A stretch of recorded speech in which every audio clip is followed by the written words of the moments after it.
Hi class. Today we're going to be talking about ASCII characters and Unicode characters and something called parity. So that's three topics. The first two are kind of the same topic. And then the last one it's a bonus topic. So ASCII characters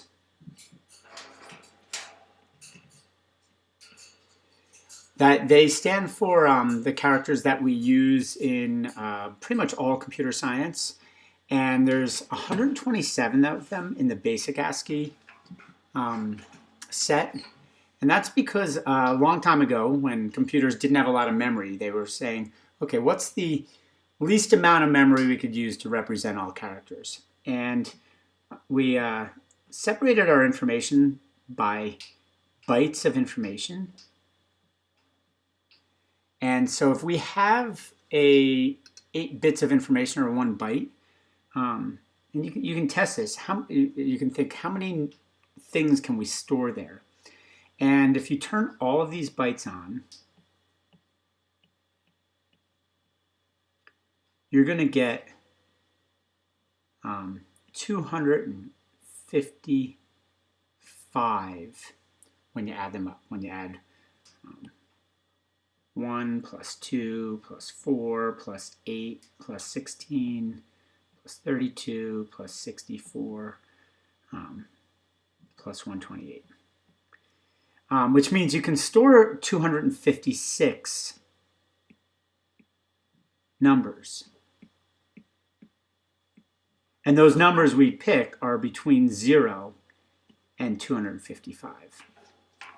So that's a little bit, that can be a little confusing at first. Our largest number is 255. We're storing 256 because we start at 0, because all zeros, 0, 0, 0, 0, 0, 0, 0, 0, is the number 0. So back when scientists were saying, okay, when computer scientists were saying, okay, how many letters do we need? They actually found that half, or 128 characters or 127 characters was enough.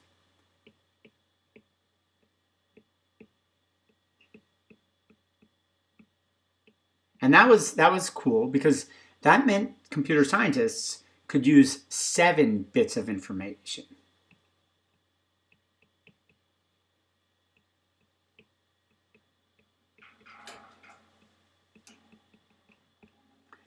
And that was actually kind of nice, because with 7 bits of information, let me just bring that up a little bit.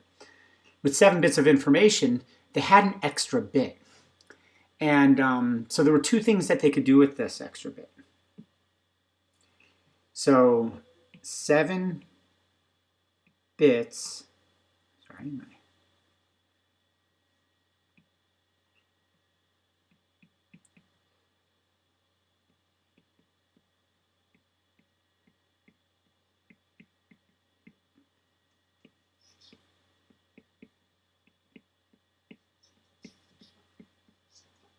and so we could do something with that last bit. They wanted to use every single piece. So there were 2 solutions. One was extended ASCII,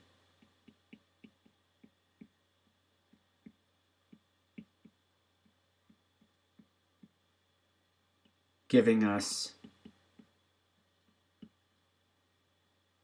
256 characters. But at first we didn't really need the 256 characters, so we could, or 7 bits for a character, and 1 bit to detect errors.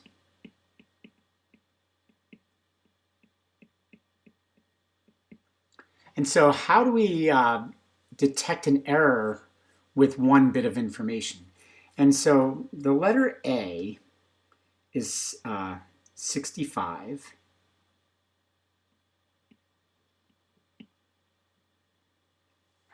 And if we convert 65 into binary,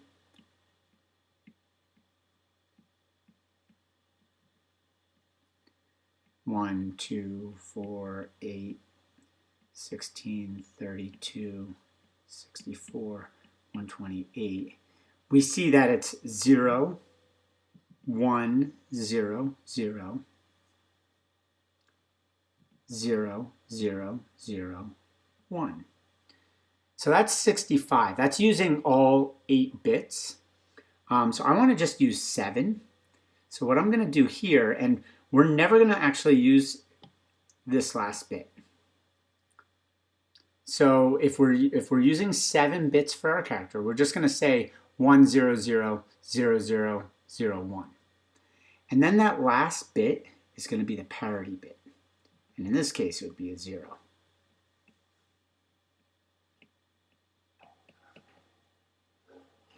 Oh, there we go. So the letter A we would say is 1, 0, 0, 0, 0, 0, 1. And that we turn into the number 65. And then we have another 0, and we're going to do something else with that. And again, with A, the parity bit would be 0. 66 would be the letter B. Now B is going to look just like A, but it's going to be 1 more. And I'm not going to lead with that first 0. I'm going to say it's 1, 0, 0, 0, 0, 1, 0. And I just added 1 to A, and that gets the number 66. But now the parity bit I would also add would be another 0. I've got to lean over here. Let me just move myself over a little bit so I don't have to lean quite as hard. Then we go to the next number, 67. That would be the letter C. C is just 1 more than B. And so it would be 1, 0, 0, 0, 0, 1, 1. And then the parity bit would be a 1. And the way the parity bit works, we always want, shrink this down a little bit more. We always want dun dun dun an even number of on bits. So in this system, we're saying we always want an even number of on bits. So in the case of 67, I had 1, 2, 3.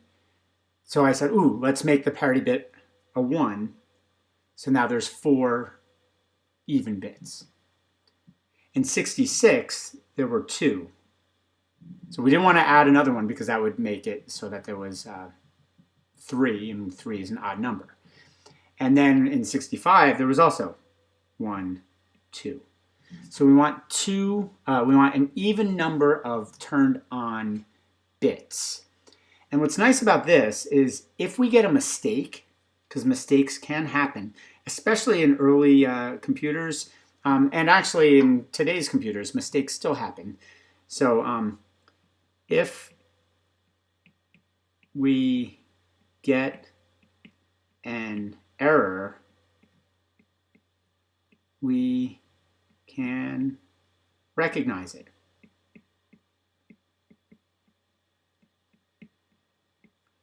So an example would be, so the letter 65, or A, is supposed to be 1, 0, 0, 0, 0, 0, 1. And so let me bring that over. So I'm trying to send the letter A, which is 1, 0, 0, 0, 0, 0, 1.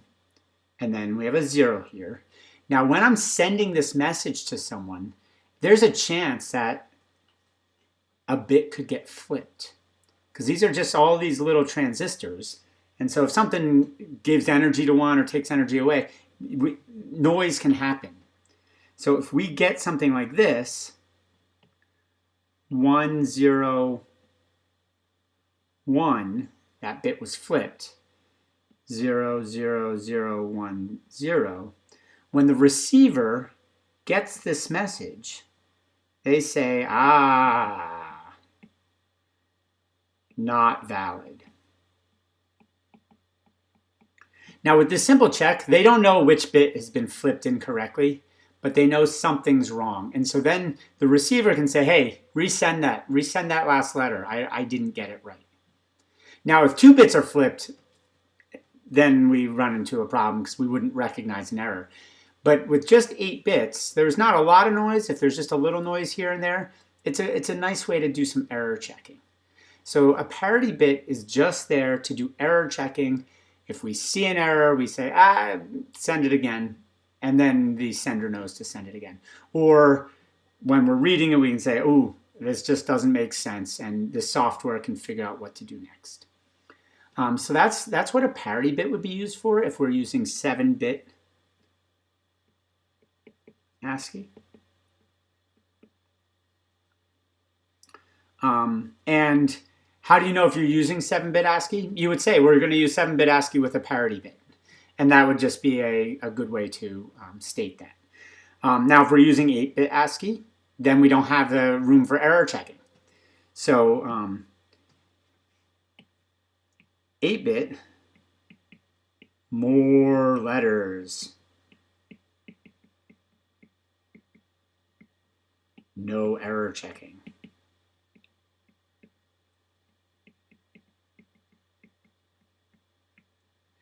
But theoretically, as time went on, as memory got more and more stable, less mistakes were happening, and at that point, we might have wanted to have more letters. Now, we can also have 16-bit and 32-bit letters. We're not going to do that by hand, but that's called Unicode. And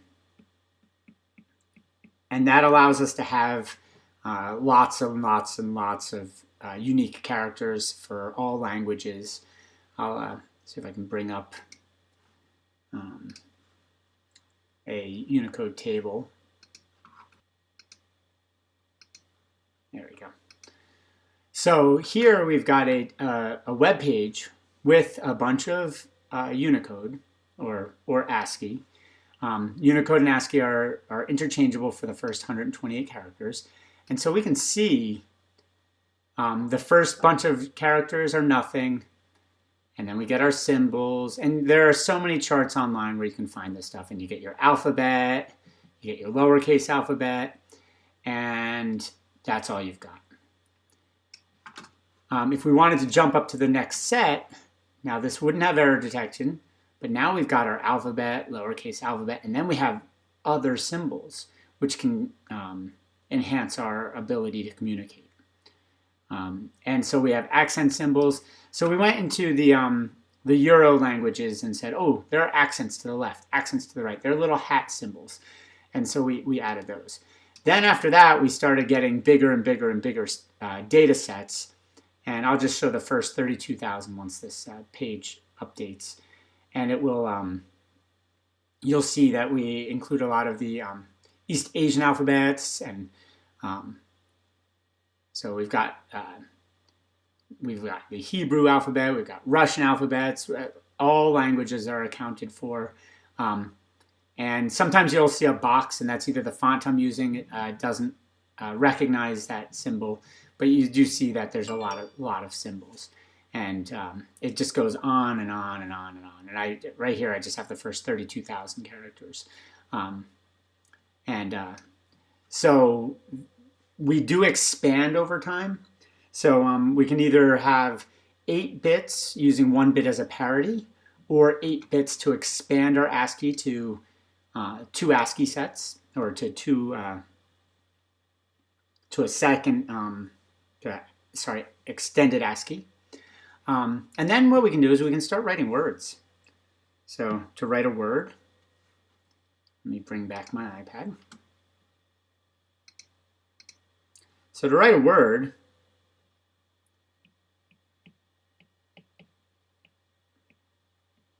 we just have to convert hello to its numbers. And we're going to do a 7-bit with parity. And so we're going to take the H, and if you don't remember, you can look up at any table, and I'm doing that right now because H is the letter 72, E is the letter 69, L is the letter 76, and O is the letter 79. So 7 bits with a parity, 72 is going to, we can do a little math here, it's going to be 1, 0, 0, 1, 0, 0, 0. Okay, and that's 7 bits. Since 2 of them are already turned on, we don't turn on anymore. E would be 1, 0, 0, 0. 1, 0, 1. Now that has an odd number of turned on bits, so the 8th bit we're going to say is a 1. L would be 1, 0, 0, 1, 1, 0, 0. That also has 3 bits, so our parity is going to be a 1. And then we can repeat it. You don't even have to think about it.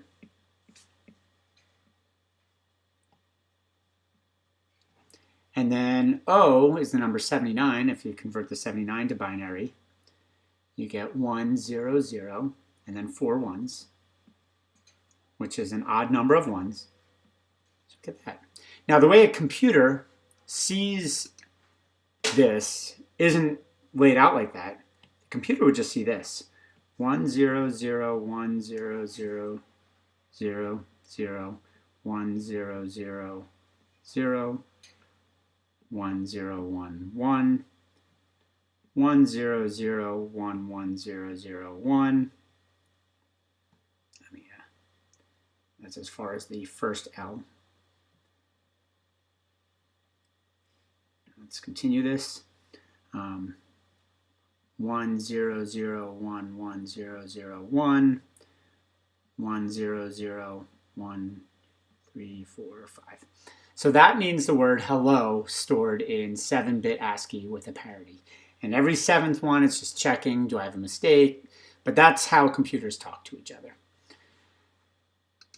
I don't want to make this video too long, so I'm going to end it here. But yeah, so that's how we can do 7-bit ASCII with a parity check for the 8th bit to make a full byte.